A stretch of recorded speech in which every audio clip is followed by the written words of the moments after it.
Good morning అండి, అందరూ బాగున్నారా? ప్రతిరోజు వాగ్దానం వింటూ దయచేసి మీరు ఆశీర్వదించబడాలంటే ఇతరులకి షేర్ చేయాలండి. ఎందుకంటే మన ఒక్కరే దీవించబడకూడదు, మన ఒక్కరే దేవుని మాట్లాడకూడదండి. ఈ యొక్క యూట్యూబ్లో ఉన్నటువంటి వర్తమానాన్ని ఇతరులకి షేర్ చేయండి. యూట్యూబ్ ద్వారా కావచ్చు, మరి ఫేస్బుక్ ద్వారా కావచ్చు, లేదా వాట్సాప్ ద్వారా షేర్ చేసి ఒక రోజుకి ఒక 10 మంది కన్నా మీరు దయచేసి షేర్ చేయండి. ఈరోజు వాగ్దానం విందాం. 2వ దినవృత్తాంతములు 32వ అధ్యాయము 7వ వచనము.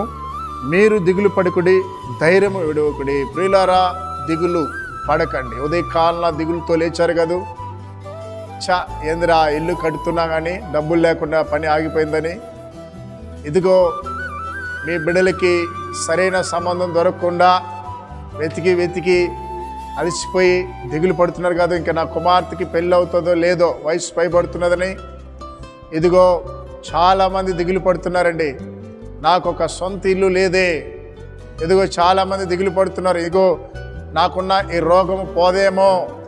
దేవుడు అంటున్నాడు, దిగులు పడొద్దండి, భయపడద్దు, దిగులు పడకండి, ధైర్యము విడవకండి.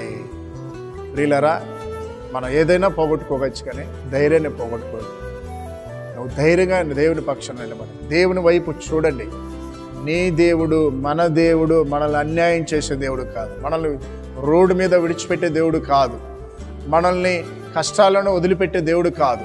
ఆయన మనతో పాటు ఉంటాడు, మన శ్రమ నుంచి విడుదలిస్తాడు, మన అపాయం నుంచి తప్పిస్తాడు.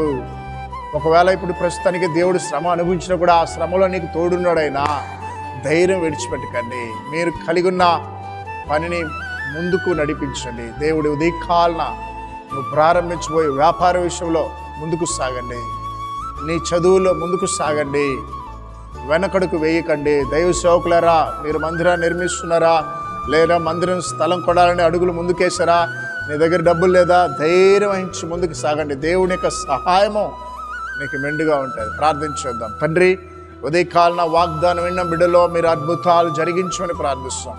ఎంతోమందినైనా క్యాన్సర్తో, నా ప్రభా, గుండె జబ్బుతోనైనా, ఆస్తమా, టీబీతో, వ్యాధులతో బాధపడుతున్న బిడ్డలకి నీ గాయపడిన చేతులతో స్వస్థపరిచిన తండ్రి, ఎంతోమందినైనా దిగులుతో, వ్యసనంతో ఉన్న బిడ్డల్ని కనికరించండి. వ్యాపారాలు నష్టపోయారు నా ప్రభా, ఎన్నో లక్షల కోట్ల రూపాయలు